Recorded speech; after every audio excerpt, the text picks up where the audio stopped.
Au soir du 7 janvier 2015, que ce soit à Rennes, Lorient, Brest ou Saint-Brieuc, des rassemblements spontanés réunissent des milliers de personnes.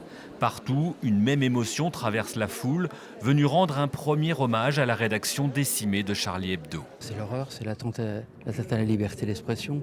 Je viens d'une génération, moi, où voilà, tous ces gens-là, tous ces Wolinski, Cabu, tout ça, c'était des gens qui nous faisaient rêver. Ce sont des gens qui se sont battus pour la liberté dans le monde. Et là, quand on voit ce massacre, c'est pas possible. C'est douloureux pour tout le monde parce que c'est violent, parce que ça frappe sans prévenir, parce que c'est ignoble, parce que c'est lâche.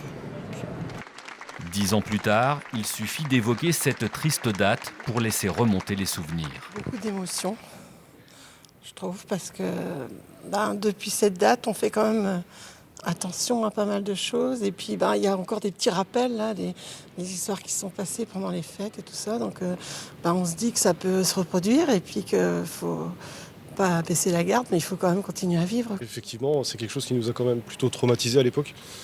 Et c'est vrai que c'est des choses qu'on n'oublie pas. On a voulu attenter à la liberté d'expression et à un prix énorme.